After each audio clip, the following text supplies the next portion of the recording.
Rev up your engines!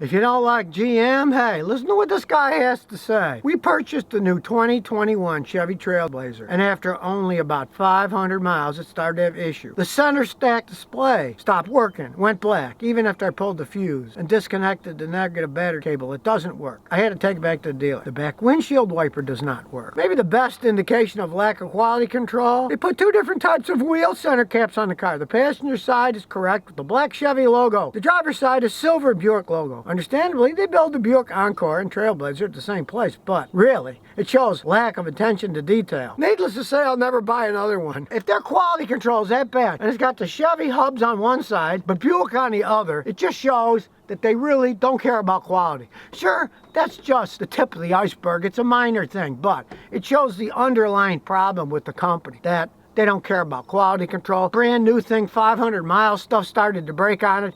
It's just typical with GM. That's why I tell people, don't buy their products. They're not that good. The only thing I advise is they're heavy duty, like 2,500 up trucks. They're okay, they cost a lot of money. Got a customer that just bought one, $100-something thousand, but he uses it for commercial work, so he doesn't care. But the regular products, quality, they really don't seem to care. Maxwell's98 says, Stellantis Jeep extended warranty. Scotty dogged Stellantis Jeep so much I bought a 7-year Jeep extended warranty for my Jeep Gladiator. Did I make the right decision? You bought the wrong vehicle to begin with. I have customers that bought those and they hate them. They've had problems already. Now, you bought a warranty, so what the heck? But you bought the warranty to the same company. Who's to say they're going to cover anything? Watch one of my videos that I have about why extended warranties are a joke. They decide if you're covered or not. It's an insurance plan you're buying. And who's to say they're going to cover anything? I see that all the time. Let's say you paid $1,500 for an extended warranty. From my experience of my own customers, if you pay for a $1,500 extended warranty, if anything costs over $1,500 to fix, like the engine or the transmission,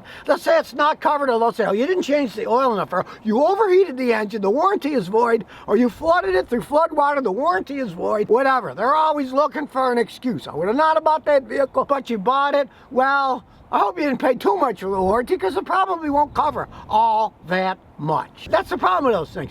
You're buying an insurance policy. Do you think these insurance companies are out there losing money? How do you think they have those giant buildings and make billions of dollars a year? It's by taking in a bunch of money and not paying much out.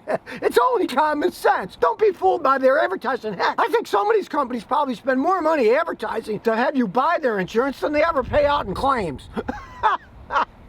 26 says I got an 05 Ford Freestar. My actuator is clicking in the upper dash. When I adjust to turning the heat, it clicks. How can I fix it? What do I have to do? I'd say turn your radio up so you don't hear it. If it still works, those Ford dashes are insane. To replace that actuator, you got to take the whole dash apart. You can pay a mechanic sometimes as much as $800 or $900 labor for doing that. As long as it works, live with it. Let me tell you. Because when you start taking those plastic dashes apart on a 17-year-old Ford, half of that plastic's gonna crack, gonna break. You don't like listening to a little click. You're probably not gonna like seeing a dash that's all cracked and all the plastic parts start breaking as you take it apart. And you could spend a fortune replacing them because they crack. Live with it if it works okay, because it is a job getting in there, taking that dash apart. It's a super expensive repair job. They don't build those things to repair. They make them so they can build them as cheap as they can and slap piece on piece on piece on piece on piece. And then to fix the part on the inside, you gotta take piece on piece on piece on piece off. Don Rubb says, Ford 10-speed automatic transmission. Is it safe to buy the Ford Everest in the Philippines equipped with a 10R80 transmission? There were incidents last year where it breaks. Have they solved it? We never know it's something new, but I kind of doubt it. They spent a fortune designing that transmission. It was a GM Ford joint effort. Yeah, cats and dogs getting together. How did that work out? It didn't work out at all. I wouldn't buy it. It's extremely complex transmission. I don't think they're radically redesigning anything. They're messing with the software to try to make it last longer. But I've seen too many problems myself with that transmission that I would never buy a vehicle with one of those in it. They overstep the boundary of technological innovation. For most of the things of what I've read anyways, that's a 10-speed. It seems that really the most efficient thing is an 8-speed automatic, and they went too far to 10, so who knows in the future, maybe they'll even stop making the things. I don't know. It's just from a theoretical physics point from engineers that explained it to me, it seems that the most efficient is an 8-speed, not a 10-speed. See it? Know it 71 says. What are the best recommended sites or sales sites from private parties? Hey, other than Craigslist and Facebook Marketplace, are there any other dealer websites recommended to look for cars for sale from private party. Don't want to buy from dealers. I understand not buying from a dealer. That'd be a foolish thing to do. They mark them up too much. The problem with any site on the internet is, even if an honest guy sets up a site for people to sell cars,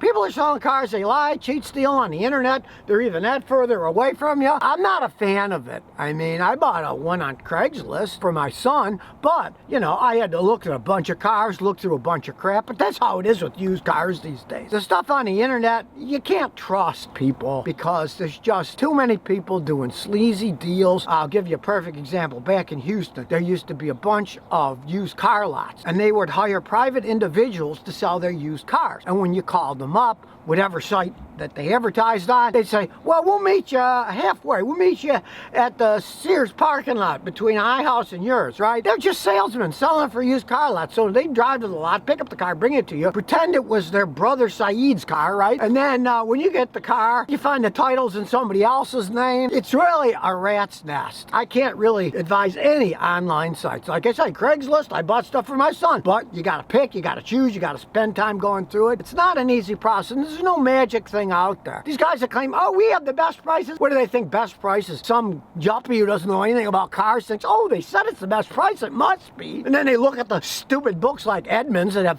fantasy evaluations of the cars, because the people that print the books are the same people who own the large used car lots. So of course they're going to say they're worth a lot of money. It's sad but true. Buying a used car is getting harder and harder these days with this coronavirus crap, because everything is getting to be too expensive. Eventually maybe people will wise up and they'll say, no, enough. Let's not buy these overpriced things. And guess what happens? The price goes down then. BLY says, what are your opinions on the 90s Geo Storm? What do you think of these cars? Are they expensive to maintain or no? They were junky little cars, the ones I worked on. What they basically were rebadged Isuzus. Most people didn't like Isuzus. They pulled out of the United States a long time ago because they had problems selling their cars and stuff. But those weren't bad little knockaround cars. I've seen people have them for years and years. Now, the problem is, it's a 90s car, and it's a rebadged Isuzu. Getting parts for them, maybe not such an easy thing, but they didn't break all that much, and stuff like brakes, water pumps, you can still get at AutoZones and stuff like that. It's not like you can't get parts at all. But if you got one cheap enough and you want a little runabout,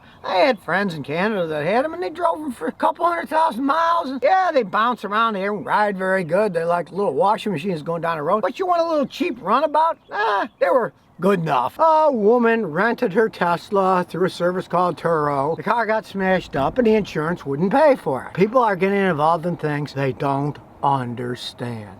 One, the woman who owned the Tesla said, oh, I wanted a second car, so this will help pay for it. And I know they're the best cars out there. Well, one, it shows that she doesn't know much about anything, especially business. Because the Turo company, they have insurance. Some of the people who own it pay for it. The people who rent it pay for it. But theoretically, there's insurance. You ever deal with insurance companies? They never want to pay for anything if they don't have to. Well, here's what happened to this woman. And you have to think about this. If you're going to get a car, unless somebody else rented, somebody rented the car. Then they let their kid drive the car and he smashed it up. Lady who rented the car through this company, Turo, do you know anything about the real world? I kind of doubt it, since she got the Model 3 as her second car. You know, you got that kind of money for a second car, fine and dandy, right? Well, she didn't, because she was renting it out to help pay for it. But regardless, if you go rent a car at the airport, they ask you, who's driving a car? Where's their license, right? The guy lets his son drive the car, who's not on the insurance policy. Of course the insurance company is not going to pay for the damage. She'd have to sue the guy who rented the car because his kid was driving and he wasn't supposed to. You get involved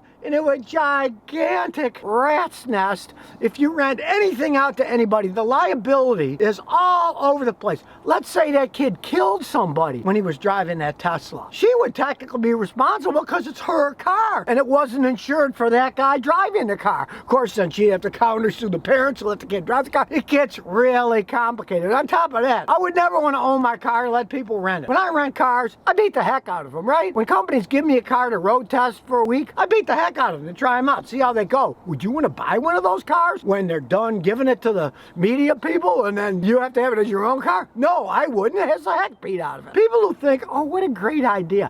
I'll buy a car and then I'll rent it through a company. Maybe not such a smart idea. Why do you think there's car rental companies? They rent out thousands of things. They can amalgamate their losses with their gains. And why would you want to rent to a company that they don't own any cars? You got to think about this stuff if you're going to get involved in a business. This woman didn't take think anything about it. Obviously has no business sense. These things happen in the business world, honey. You need to take business 101 if you're going to be renting your car out to somebody.